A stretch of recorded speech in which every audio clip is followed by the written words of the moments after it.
Welcome in, Braves Today. Braves Today, Crosby. I'm Ben Taylor. Of course, it is all brought to you by Plains Coffee. Be sure to go to plainscoffee.com. Promo code BRAVES. Get your 10% off and have it delivered right to your door.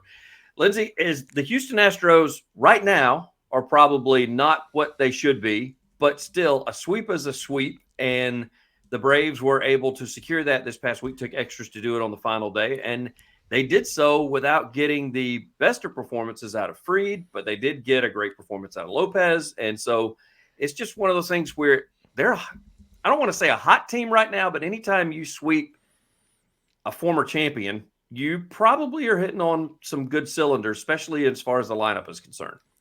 I mean, Houston has had rotation issues this year, right? I mean, if I remember this right, they have an entire 5-man rotation of quality starters on the injured list. Now, Justin Verlander's back soon, but like they're on backups in depth here for their rotation. But I don't feel bad for him, by the way.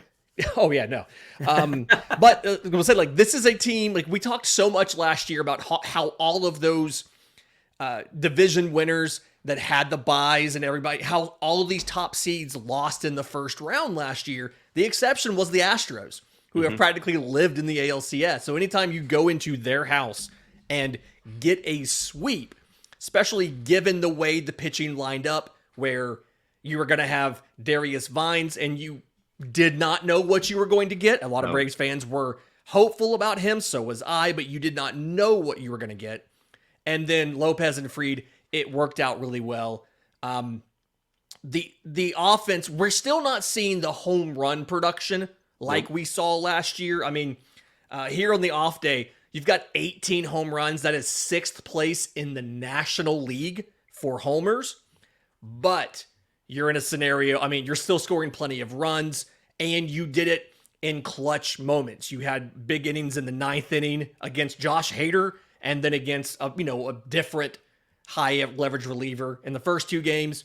And then you go in game 3 and you have a big inning in the 8th to tie it up, hold the lead, score in extras, and then not let them score. So big weekend for Atlanta. You have to be happy. Anytime you get a sweep, you're happy. It doesn't care who it is. But the fact it was against the Astros in that ballpark was pretty nice. My only regret from the weekend, those trash cans, I mean, it. my only regret from the weekend, other than I wish Fried had pitched a little bit better, is I wish Marcell Ozuna's home run had also hit the train tracks. Yeah. Just to get the full Jorge Soler experience. Yeah, he is killing the ball right now. And I mean, it's fun to watch because you and I were very critical of him last year. Now, we did turn around and came on board. Who wasn't critical of him? I think you had to be. Yeah, you Yeah. had to be critical of him. I mean, it was putrid. And so also Ronald Acuna Jr. finally off the snide. He gets his home run after, of course, I posted something in Discord. I was like, still no home runs out of RAJ. And then all of a sudden, the very next day, he hits one. So why didn't you do that on like the second game of the year, man? I don't know why I didn't do it on the first game of the year. I was like, how many, he's probably going to go homerless for the first 10 games. And then he gets 10 home runs in 10 games. That's probably what I should have done. Note to self, after the All-Star break, I know what to do now. And so that way I can get him the first game back, fire. He's not hit a home run yet. And that way he goes off after the break. Exactly. Get him going. So a couple of things to take away from this is Ozzy is on the IL and what would be deemed, I would call a turf toe.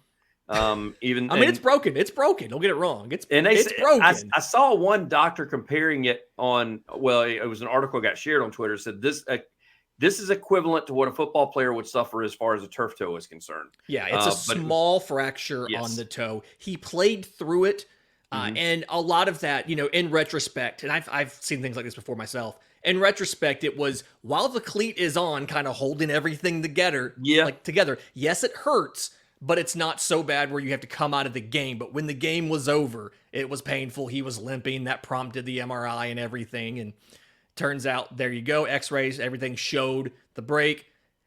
They think he's going to be out about 3 weeks to a month. It's not going to be 3 months like it was, on some of his previous, like his broken foot. This is going to be, they think, 3 weeks to a month. So it sucks for him. It's like the 4th different fluky injury he's had that honestly isn't really his fault. Nope. None of these are, it's not like he's gone too hard and done something. These are all, he gets hit by a pitch or, something dumb, but Yeah. he's going to be out for about a month. You've got Luis Guillorme. You called up David Fletcher. You're just going to, this is why you signed you signed Guillorme. This is why you traded for Fletcher for things like this. I'm going to ask you a little bit about Fletcher here momentarily whenever we get to Texas. However, one thing that I really would have liked to have seen, and I even listened to this in the postgame a little bit, I would have, they couldn't let him do it, but I'd have liked to seen Vines go one more inning just so he could get that win. But I understand where they were and how they needed it. Listen, I've been very critical of Snit staying with a guy too long. So I can't very well turn around and get on here and go, oh, he yanked him too early, because you can't have it both ways. So I'm glad that they got him when they did. On the note of the bullpen management, I do want to give Brian Snitker flowers for game one and how he made all of those moves at the exact right time. And the way that he set everything up, where he went maybe a batter early than he typically would have gone, let a guy finish the inning, sit down, get back up, and come out. He was able to get through the bulk of the relief stuff you needed. I think it was Chavez, Pierce Johnson, AJ Minter. You were able to save Joe Jimenez. You were able to save Raisel Iglesias. They sat him back down in the ninth. And so just definitely helping as far as the making, like, you have to give him, he made all the right moves at the right time in that game. And that's not something we can say a lot about Brian Snitker. Nope. So I love it. Yeah, you got to give him accolades whenever he does that, because every one of us, all fans included, are very critical. It's very prevalent whenever he does it. So be sure to go to plainscoffee.com, grab you guys a bag of Plains coffee, enter the promo code BRAVES, get 10% off. Reason being, you can have it shipped straight to your doorstep. They don't even roast the beans until you make the order. So it's going to deliver any kind of flavored coffee. They've also just got regular coffee. And if you want tea, you can get tea as well. It is Plains Coffee. Go to plainscoffee.com, promo code BRAVES, your 10% off. Lindsay, let me stay with injuries a little bit. As you put an article out talking about a doctor, or surgeon rather, that discussed the Spencer Strider injury. So a lot of people are asking, because we mentioned this a little bit in the last pod where you were explaining the repair and how it was done. It wasn't a complete replacement. Instead, it was kind of let's call it a patch job. Now, people still don't need to expect him to be pitching in the third game of the NLDS. That's not going to happen.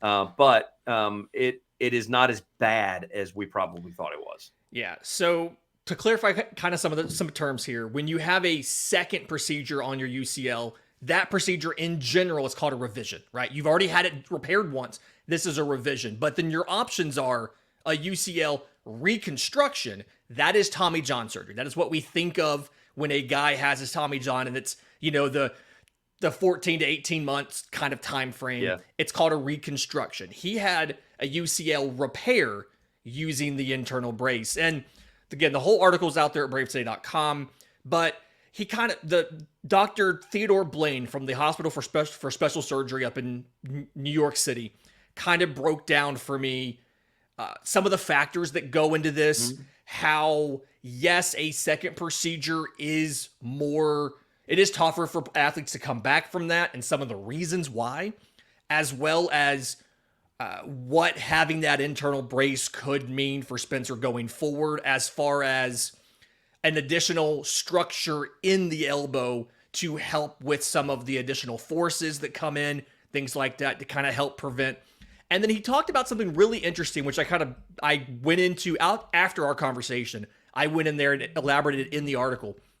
He did discuss about the possibility of moving a starter to a relief role if it's a guy coming off of a either one or two surgeries. And obviously for Braves fans, this has kind of big importance, because that's the John Smoltz scenario. John Smoltz had Tommy John surgery in 2000. He thought about retiring, for the record, when the elbow injury happened, but he had the surgery.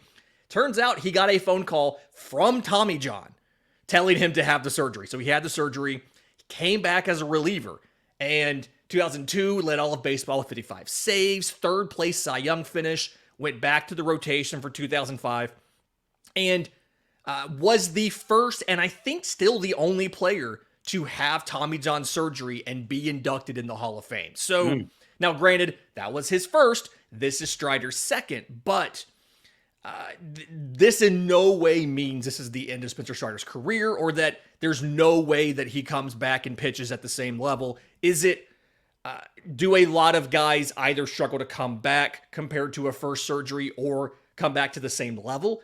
Yes, but it's not any sort of guarantee that he will or won't be able to do it when he comes back.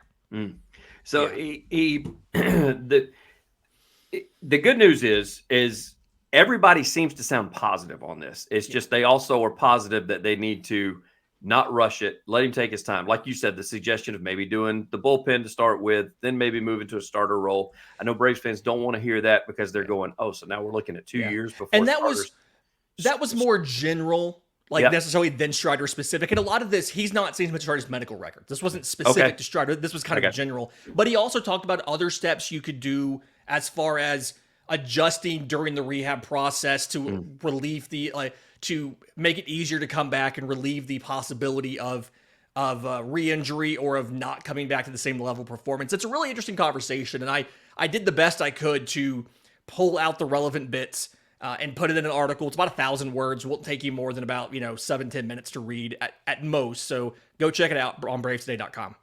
Also, other stuff on bravestoday.com. But one thing that we need to get to is the Braves now will take that 4-hour trek if they're driving, probably not, and head up from Houston to Dallas.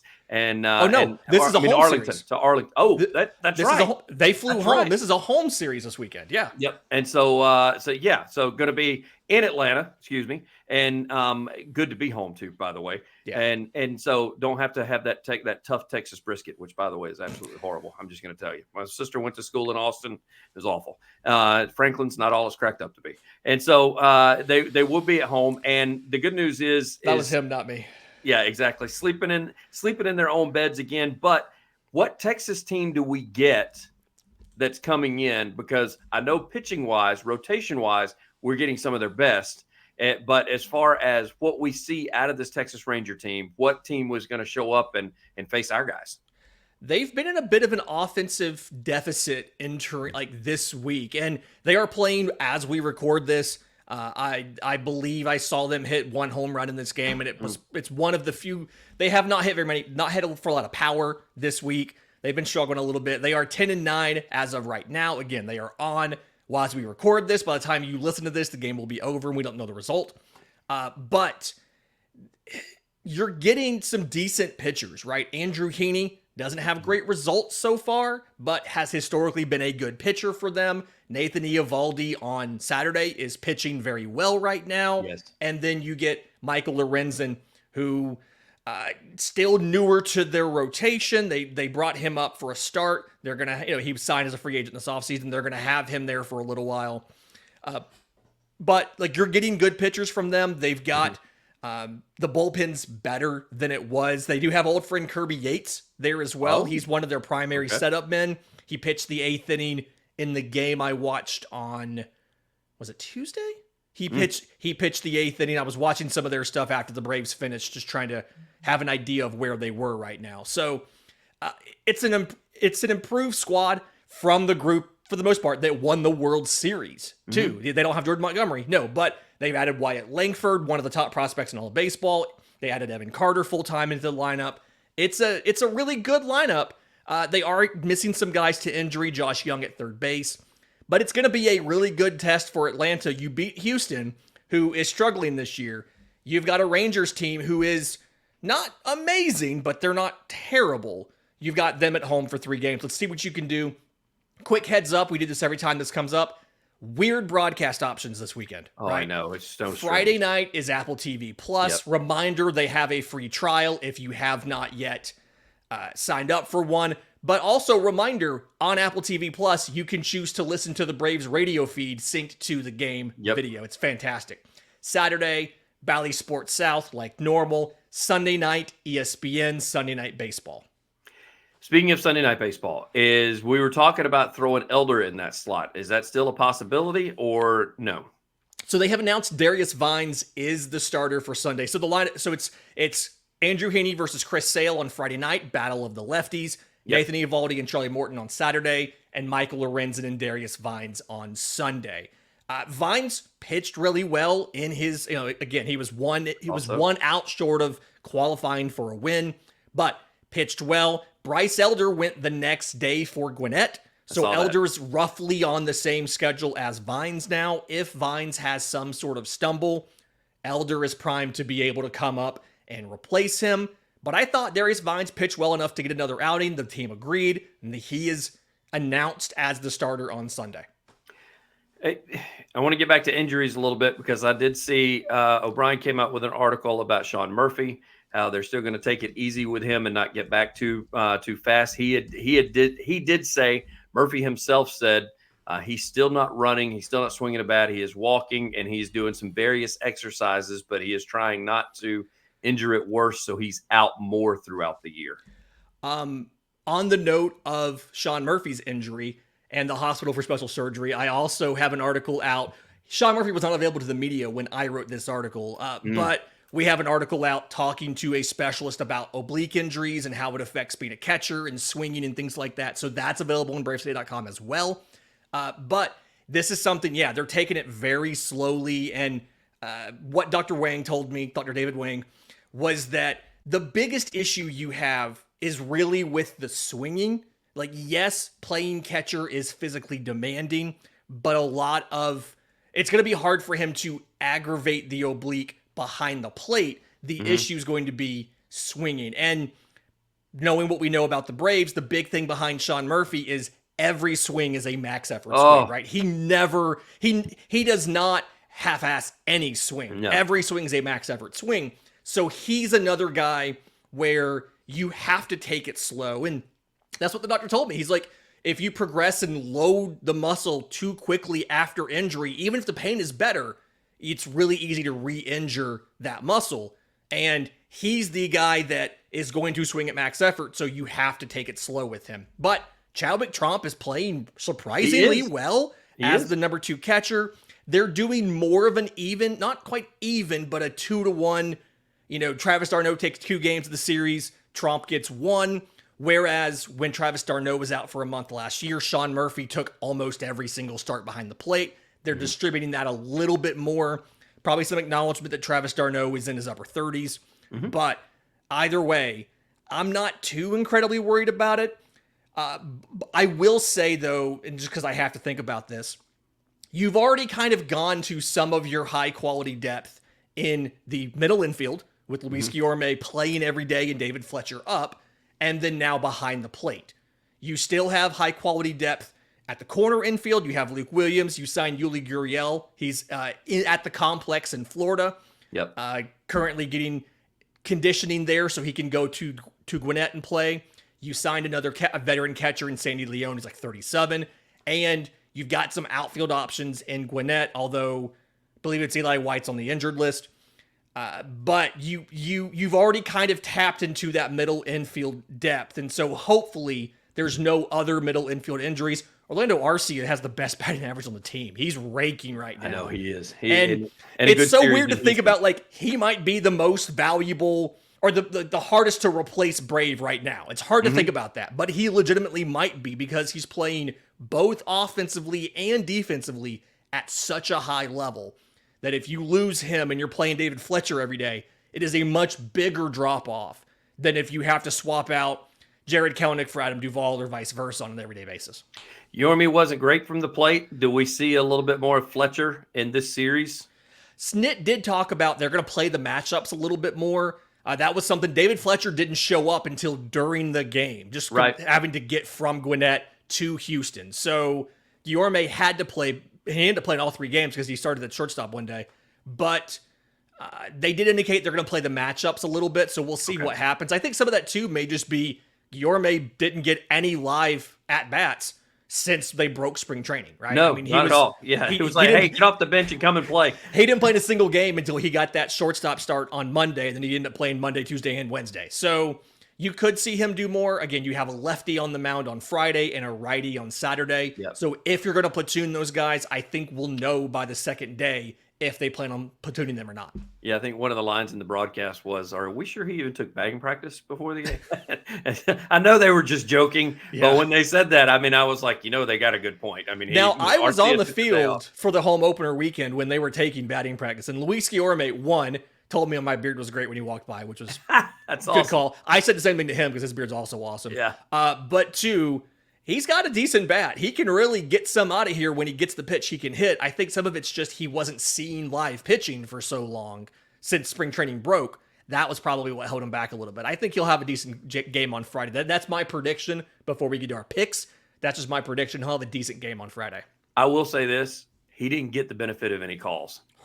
They were giving that low and in on him, and it honestly, for him, it was unhittable. He kind of dives in a little bit, and it just – I did not like because they were below the zone. That's why I don't like that box being up there. And the reason being is because I get real picky because I'm one that I've told you before. If they're calling it 6 inches off the plate, as long as they're calling it for both teams, I'm okay with it. Yeah. Damn the box. I'm okay with it as long as both pitchers are getting it.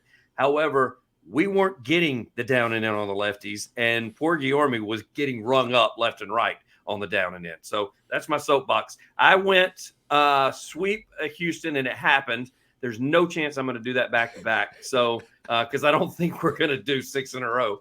We could do more than 6 in a row with Miami coming in afterwards. So you know what? The hell with it. I'll do sweep again against Texas just because I think maybe our bats come alive at home, and I think we have a fairly good series. I'm going to say 2-1 simply because you never know who is going to stumble. And I feel like between Charlie Morton's having a little bit of struggles last time he was out, and then, Atlanta's not crushing lefty starters this year they were last year. And I don't quite know why, but you've got that to deal with on Friday night. And then you've got the matchup of Darius Vines and Michael Lorenzen on Sunday. No clue what's going to happen there. I'm going to say 2-1. I don't know which game you'll drop, but I'm just going to assume one of those probably happens. I'd rather be surprised they sweep than disappointed they didn't sweep, right? Well, the one reason I took sweep, because if they do sweep, I'm going to have to do sweep against the Marlins. And then that way it's 3 sweeps in a row. I can tell you right now, I'm calling sweep against the Marlins. I don't care who's pitching. You and I could be pitching. I'm calling sweep against the Marlins. Goodness gracious alive. Hey, for more information, go to BravesToday.com. He's got tons of articles that come up left and right each and every day. And I'm sure we'll have more this weekend when Texas is in town and the Rangers. And so we shall see then. It's all been brought to you by none other than Plains Coffee. Go to PlainsCoffee.com. Promo code BRAVES. Get your 10% off. Lindsay, as always, I greatly appreciate your time, sir. Thanks.